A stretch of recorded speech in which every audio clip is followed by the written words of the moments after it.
اکثر انسان جو ہیں وہ شر کا مطالبہ کرتے ہیں اور شر کا تقاضا کرتے ہیں، جس طرح کے خیر کا تقاضا کرنا چاہیے کہ ہر انسان کی ڈائری تیار ہو رہی ہے اس کے سامنے، اور کل قیامت کا دن ہوگا، ہم وہ ڈائری نکالیں گے اور کہیں گے اقرا کتابک، اپنی ڈائری پڑھو۔ مومن جو ہے نا وہ اللہ سے دنیا بھی مانگتا ہے اور آخرت بھی مانگتا ہے، لیکن کافر صرف دنیا مانگتا ہے، کافر آخرت نہیں مانگتا، کہ دنیا ہی دنیا ہے بس۔ اور مومن کے لیے اللہ نے دنیا بھی دی ہے اور آخرت بھی ہے، اس کے لیے آخرت میں بھی بہت کچھ تیار کر رکھا ہے۔ شیطان کا جو مکالمہ ہے نا اللہ رب العزت کے ساتھ، شیطان کو جب اللہ نے راندہ درگاہ کیا، دفع ہو جا، نکل جا میرے دربار سے، تو کہتا ہے اللہ مجھے مہلت دے، قیامت تک کے لیے مجھے مہلت دے۔ یہ جو کرمت علیہ، یہ آدم کو اور بنی آدم کو مجھ پر تو نے اکرام کیا نا، عزت دی ہے نا، میں اس کی اولاد کو برگلاؤں گا، میں نہیں چھوڑوں گا، میں بدلہ لوں گا۔ اللہ نے فرمایا جا یار تو ان سے بدلہ لے لے، جتنی تیری ہمت ہے۔ جو میرے مخلص بندے ہیں نا، شکر گزار ہیں، تیرا داؤ پیچ ان کے اوپر نہیں چلے گا، مومنوں کے اوپر۔ ہاں تو جو میرے ساتھ شرک کرتے ہیں اور جو دوستیاں کریں گے، اس پر تیرا تسلط چلے گا۔ کہ رات اور دن ہم نے بنائے ہیں، اور دن اس لیے بنایا ہے تاکہ تم اللہ کا فضل تلاش کرو، لِتَبْتَغُوا مِنْ فَضْلِ اللَّهِ، تاکہ اللہ کا فضل تلاش کرو، اور تاکہ تم اپنے دنوں، ہفتوں، مہینوں اور سال کا حساب لگا سکو، اس لیے دن رات کا سلسلہ یہ رکھا ہے۔ پھر اللہ رب العزت نے یہاں ایک بڑی عظیم بات مجھے اور آپ کو بتائی ہے کہ اکثر انسان جو ہیں وہ شر کا مطالبہ کرتے ہیں اور شر کا تقاضا کرتے ہیں، جس طرح کے خیر کا تقاضا کرنا چاہیے۔ اگر اللہ رب العزت ان کے اس مطالبے پر اور دعا پر ان کو شر دے دے تو ان کا تو کام تمام ہو جائے گا۔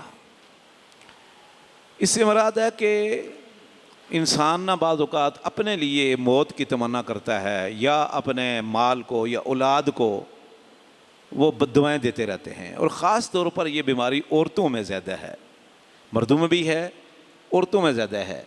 بات بات پر اپنے آپ کو بددعائیں دینا، مجھے موت آئے، اپنی اولاد کو تو مرے، تجھے یوں ہو جائے، تجھے وہ ہو جائے، حتیٰ کہ اپنے مال کو بھی، ہاں جی، مال مویشی ہو یا گھر کا مال اساس البیت ہو، اس کو بھی بددعائیں، اور اس کو آگ لگ جائے، اس کو یوں ہو جائے، اس کو چور لے جائیں۔ تو اللہ فرماتے ہیں کہ یہ کام تمہیں نہیں کرنا چاہیے، خیر کی دعا کرو، شر کی دعا اپنے لیے نہ کرو۔ اگر اللہ تعالیٰ تمہاری اس بات پر جلدی فیصلہ کر دے تو کام تمام ہو جائے گا، اور بعد میں پچھتاتے رہو گے۔ تو یہ کبھی بھی اس طرح کی بات بندے کو کوئی پتہ نہیں، قبولیت کا وقت ہو اور بندہ پچھتاتا رہے کہ میں نے کیا کہہ دیا تھا۔ پھر اس کے بعد اللہ رب العزت نے یہاں انسان کے اعمال نامے کا تذکرہ کیا ہے کہ کل انسان الزمناہ طائرہ فی عنقہ ونخرج لہ یوم القیامۃ کتابا یلقاہ منشورا، کہ ہر انسان کی ڈائری تیار ہو رہی ہے اس کے سامنے، اور کل قیامت کا دن ہوگا، ہم وہ ڈائری نکالیں گے اور کہیں گے اقرا کتابک، اپنی ڈائری پڑھو، اپنی کارگزاری پڑھو جو فرشتے لکھ رہے تھے۔ کفا بنفسک الیوم علیک حسیبا، زمین گواہی نہ دے، ہاتھ گواہی نہ دیں، جسم گواہی نہ دے، فرشتے گواہی نہ دیں، تو تیری ڈائری ہی تیرے محاسبے کے لیے کافی ہے۔ پھر اللہ رب العزت نے اس میں سورہ بنی اسرائیل میں دو قسم کے گروہوں کا تذکرہ کیا ہے۔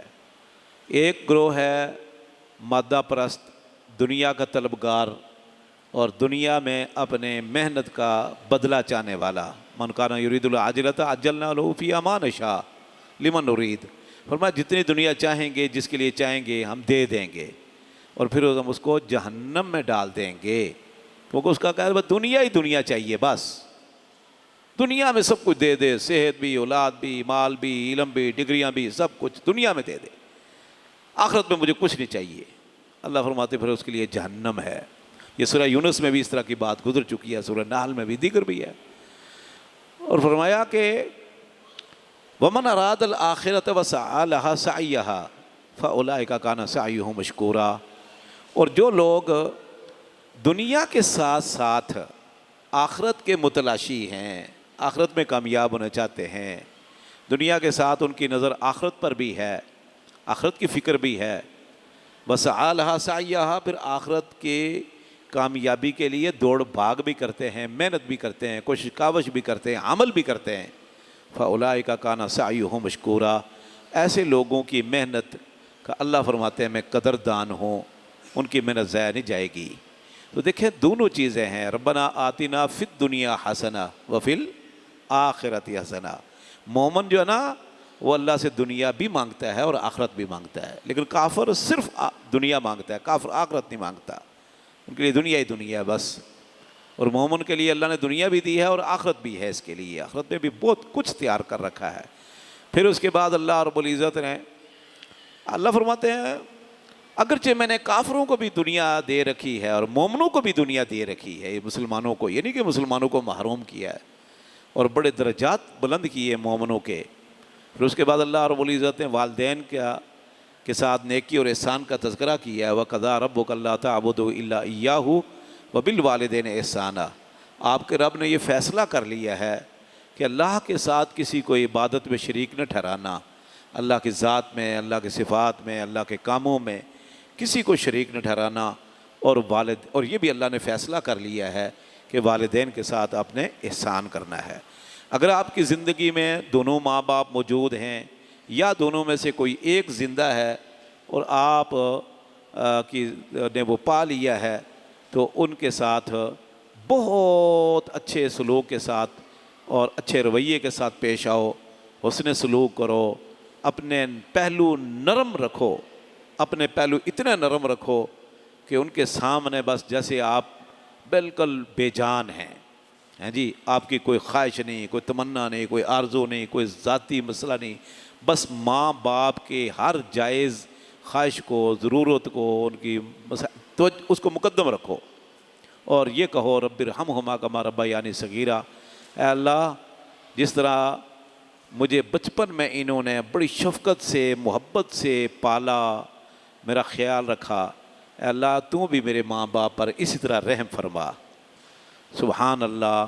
میں اکثر اپنے شاگردوں کو کہا کرتا ہوں کہ دیکھو کئی لوگ اپنے ماں باپ کو کہتے ہیں امی ابو میرے لیے دعا کرنا، امی میرے لیے دعا کرنا، ابو میرے لیے دعا کرنا، کہتے رہتے ہیں، ساتھ ان کی ضرورتیں بھی پوری نہیں کرتے، ستاتے بھی ہیں، بات بھی نہیں مانتے، ان کی نافرمانی بھی بعض اوقات کر رہے ہوتے ہیں۔ دیکھو نا بس یہ موبائل کا مسئلہ ہے، نشہ ہے، غلط ساتھ ہے، یہ ماں باپ روکے تو بتا کہ یار میری خواہشوں میں رکاوٹ آپ ڈال رہے ہو، یا وہ کہیں کہ جاؤ نماز پڑھنے جاؤ، تراویحاں پڑھو، جمعہ پڑھو، نماز باجماعت پڑھو، قرآن کی تلاوت کرو، دین سیکھو، تو کہیں یار ابو امی آپ بس ہمیشہ ڈنڈا لے کے میرے پیچھے پڑے، اور ساتھ کہنا ابو امی میرے لیے دعا کرو، یہ بندہ جھوٹا ہے، یہ بندہ جھوٹا ہے، اگر وہ دعا کر بھی دیں تو قبول نہیں ہوگی۔ میں اسی لیے اپنے شاگردوں کو اکثر کہتا رہتا ہوں کہ آپ ماں باپ کو کبھی یہ نہ کہیں کہ امی میرے لیے دعا کرو، ابو میرے لیے دعا کرو، آپ ایسا اخلاق پیش کرو، ایسا حسن سلوک سے پیش آؤ کہ وہ اتنے خوش ہو جائیں کہ دل سے دعا نکلے پھر آپ کے لیے کہے بغیر، کہے بغیر، وہ دل سے وہ ہوگی قبول۔ دیکھا نا میں اس کی 20 مثالیں دے سکتا ہوں۔ سبحان اللہ۔ ایک مثال بخاری میں ہے، نبی کریم صلی اللہ علیہ وسلم قضاء حاجت کے لیے گئے، سفر میں تھے، کسی جھاڑیوں میں نیچے جگہ پست جگہ گئے تو ارد گرد جھاڑیاں تھیں۔ قضاء حاجت سے فارغ ہو کر پتھر سے استنجا کرتے تھے مدینہ کے لوگ، قباء کے لوگ پتھر سے استنجا کرنے کے بعد پانی بھی استعمال کرتے تھے، جیسے پیچھے گزر چکا ہے۔ تو آپ صلی اللہ علیہ وسلم نے پتھر سے، ڈیلے سے، مٹی سے استنجا کیا، تو جب آنے لگے نا صحابہ کرام کی طرف وہاں سے، تو دیکھا کہ تھوڑا سا چلے تو دیکھا عبداللہ بن عباس چچا زاد بھائی چھوٹا سا پانی لے کے کھڑا ہے، پانی لے کے کھڑا ہے استنجا کے لیے، وضو کے لیے۔ تو آپ نے کہا یار بچہ دیکھو، بچہ چھوٹا سا ہے، چچا زاد بھائی بچہ چھوٹا ہے، لیکن اس کو اللہ نے اتنی عقل دی ہے کہ یہ میرے لیے پانی لے کر کھڑا ہے سائڈ پر، آیا نہیں ادھر جہاں میں قضاء حاجت میں تھا۔ اللہ کو اس کو پتا اللہ کے رسول آئیں گے، ادھر سے گزریں گے، تو پانی لے کر راستے میں کھڑا ہے یہ، تاکہ میں استنجا کروں، وضو کروں. تو آپ نے کہا یہ بڑا ہی محبت بھی کرتا ہے جی، اور سمجھ فہم و فراست والا ہے. تو یہ چیز دیکھ کر نا اللہ کے نبی صلی اللہ علیہ وسلم نے کہا اللہم فقہہ فی الدین وعلمہ التاویل، اے اللہ اس بچے کو دین کی فقاہت سمجھداری عطا فرما اور اس کو قرآن کا مفسر بنا، اور علم التاویل اس کو قرآن کا مفسر بنا. تو آپ کو پتہ ہے امت مسلمہ میں اللہ کے رسول صلی اللہ علیہ وسلم سے لے کر قیامت تک بڑے بڑے جلیل قدر صحابہ کرام آئے، عبداللہ بن مسعود، ابو ہریرہ، عبداللہ بن عمر، عبداللہ بن جی فلاں، بڑے بڑے جلیل قدر صحابہ کرام تھے، علی بن ابی طالب اور دیگر بڑے فہم و فراست والے. لیکن ترجمان القرآن کا لقب کس کو ملا؟ مفسر قرآن کا لقب کس کو ملا؟ وہ عبداللہ بن عباس کو. وہ اللہ کے نبی صلی اللہ علیہ وسلم نے دعا کی نا، وہ ایسی لگی کہ سبحان اللہ. بخاری میں اس طرح کی بے شمار لوگ آتے، مسائل پوچھتے، قرآن کی تفسیر پوچھتے، صحابہ کرام، تابعین. پھر مفسر قرآن، ترجمان القرآن، یہ بندہ کہلایا پھر قیامت تک کے لیے حبر الامہ، امت کا سمندر، علم کا سمندر. تو اس لیے دعائیں لیں نا مانگ کر، ایسا کردار پیش کریں، رویہ پیش کریں کہ ماں باپ خوش ہو کر نا وہ دل سے آپ کو دعا دیں کہ جا بیٹا، جا بیٹی، اللہ تجھے نواز دے. ہمارے میرے سسر ہوتے تھے مولانا حاکم الدین صاحب، وہ کسی کا واقعہ بیان کر رہے تھے، حقیقی واقعہ، یعنی آنکھوں دیکھا کانوں سنا. کوئی تاجر تھے، واللہ عالم کون، کپڑے کا کاروبار میرے خیال غالباً ان کا تھا. تو بیٹی کی شادی کروائی. اچھا بندہ نیک تھا، تہجد گزار بندہ تھا بابا. بیٹی کو رخصت کرنے لگے تو اب اللہ عالم پھر شادی کے بعد جب وہ چلی گئی، رخصتی کے بعد واپس آئی تو دوبارہ رخصت کرنے لگے یا پہلی مرتبہ. تو ایسے مذاق سے کہا جا بیٹی اللہ تجھے 7 بیٹے دے، ایسے مذاق سے کہا نا. اچھا قدرتی 7 بیٹے ہی ہو گئے، ایک بیٹا، پھر دوسرا، پھر چھٹا، پھر 7واں. تو بیٹی کہنے لگی بعد میں جب کچھ عرصہ بعد اولاد نہیں ہوئی تو بول کہتے ابو اگر کہہ دیتے کہ اللہ تعالیٰ تجھے 7 بیٹے اور بیٹیاں بھی دے تو بیٹی بھی ہو جاتی. کوئی پتہ نہیں ہوتا کب دعا قبول ہو جائے، اس لیے فرمایا اس لیے بد دعائیں نہ کیا کرو. عائشہ رضی اللہ تعالیٰ کے بھی اس طرح کی فتویٰ ہے، موجود ہے. بہرحال پھر اس کے بعد شیطان کا جو مکالمہ ہے نا اللہ رب العزت کے ساتھ، وہ اس سورہ بنی اسرائیل میں تفصیل کے ساتھ ہے. شیطان کو جب اللہ نے راندہ درگاہ کیا، دفع ہو جا، نکل جا میرے دربار سے، تو کہتا ہے اللہ مجھے مہلت دے، قیامت تک کے لیے مجھے مہلت دے. یہ جو کرمت علیہ، یہ آدم کو اور بنی آدم کو مجھ پر تو نے اکرام کیا نا، عزت دیا نا، میں اس کی اولاد کو برگلاؤں گا، میں نہیں چھوڑوں گا، میں بدلہ لوں گا. اللہ نے فرمایا جا یار تو ان سے بدلہ لے لے جتنی تیری ہمت ہے. جو میرے مخلص بندے ہیں نا، شکر گزار ہیں، تیرا داؤ پیچ ان کے اوپر نہیں چلے گا، مومنوں کے اوپر. ہاں تو جو میرے ساتھ شرک کرتے ہیں اور جو تیز دوستیاں کریں گے اس پر تیرا تسلط چلے گا. پھر اللہ نے فرمایا وَاسْتَفْزِزْ مَنِ اسْتَطَعْتَ مِنْهُمْ بِصَوْتِكَ وَأَجْلِبْ عَلَيْهِمْ بِخَيْلِكَ وَرَجْلِكَ وَشَارِكْهُمْ فِي الْأَمْوَالِ وَالْأَوْلَادِ وَاعِدْهُمْ وَمَا يَعِدُهُمُ الشَّيْطَانُ إِلَّا غُرُورًا. فرمایا اے شیطان ابلیس، جتنا تو اپنی آواز کے ساتھ بہکا سکتا ہے نا بہکا لے. انسانوں کو بہکا، ورغلا، پھسلا، دو پہ چلا، بے سوتے کا اپنی آواز کے ساتھ، اور ان پر اپنے پیادہ لشکر بھی، گھوڑ سوار بھی چڑھا لا، ان کے مال میں بھی شریک ہو، ان کی اولاد میں بھی شریک ہو. تو عبداللہ بن مسعود رضی اللہ تعالیٰ عنہ فرمایا کرتے تھے بے سوتے کا سے مراد کیا ہے شیطان کی آواز؟ فرمایا واللہ الذی لا الہ الا هو الغنا، اس ذات کی قسم جس کے علاوہ کوئی معبود برحق نہیں. اس سے مراد گانا بجانا ہے. صوت شیطان سے مراد، ابلیس کی آواز سے مراد گانا بجانا ہے، موسیقی ہے. اور فرمایا اس کے مال میں بھی شریک ہو، ان کی اولاد میں بھی شریک ہو. یہ شیطان مال میں تو شریک ہوتا ہے، بندہ بسم اللہ پڑھ کر گھر نہیں داخل ہوتا تو ساتھ آ جاتا ہے، بسم اللہ پڑھ کر کھانا نہیں کھاتا تو ساتھ بیٹھ جاتا ہے. حتیٰ کہ 5-6 بندے کھانا کھا رہے ہو نا، ایک بندہ بسم اللہ نہ پڑھے، شیطان اس کے ساتھ شامل ہو جاتا ہے. اللہ کے نبی صلی اللہ علیہ وسلم نے ایک مرتبہ صحابہ کرام کے ساتھ ایک ہی تھالی میں کھانا کھا رہے تھے، تو آپ نے ایسے ہاتھ پکڑ لیا، ایک صحابہ کرام کو نظر نہیں آیا، آپ نے یوں پکڑو، فرمایا یہ جو بندہ ہے نا میرے پاس بیٹھا ہوا، یہ جو فلاں، سب نے آپ نے بسم اللہ پڑھی، بسم اللہ، اللہ کے نام کے ساتھ ہم کھا رہے ہیں، اس نے بسم اللہ نہیں پڑھی تو اس کے ہاتھ کے ساتھ شیطان کا ہاتھ بیچ میں آ گیا، تو میں نے اس کا ہاتھ پکڑا تو میرے ہاتھ میں اس وقت شیطان کا ہاتھ بھی ہے، اس بندے کے ہاتھ کے ساتھ اس نے اپنا ہاتھ ڈالا کھانے کے لیے کہ چلو کام چل جائے، تو آپ نے پکڑ لیا۔ ایک بندے نے بسم اللہ نہیں پڑھی، شیطان نے فائدہ اٹھا لیا۔ اور اسی طرح یہ مال میں بھی شریک ہوتا ہے، باقاعدہ آدمی کی بیوی کے ساتھ ہم بستری کرنے میں بھی شریک ہو جاتا ہے۔ دلیل اس کی کیا ہے؟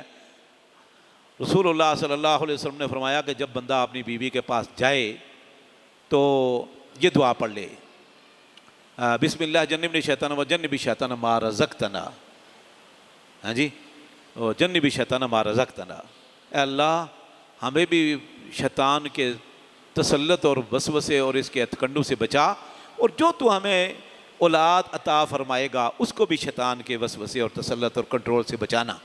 اللہ کے نبی صلی اللہ علیہ وسلم فرمایا اگر اللہ رب العزت نے اس موقع پر جو دعا پڑھ کر بیوی کے پاس گیا، اللہ نے اگر اولاد اس کے مقدر میں کر دی تو انشاءاللہ شیطان کے بڑے شر سے تسلط سے محفوظ ہو جائے گا۔ چھوٹے موٹے مسائل تو دوسرا شیطان بھی ورگلاتا رہتا ہے، لیکن بڑا نقصان اس کو نہیں ہوگا، انشاءاللہ فرمانبردار بچہ ہوگا، وہ آنکھوں کی ٹھنڈک بن جائے گا۔ جیسے کہ اللہ رب العزت دعا سے ربنا ھب لنا من ازواجنا وذریاتنا قرۃ اعین واجعلنا للمتقین اماما، تو ثابت ہوا کہ شیطان اس موقع پر بھی وَيَشَارِكُمْ فِي الْأَمْوَالِ وَالْأَوْلَادِ، یہ اولاد میں بھی شریک ہوتا ہے یہ ظالم۔ تو بہرحال اس کے بعد بہت سارے احکام رہ گئے ہیں، اللہ تعالیٰ دین کو سمجھنے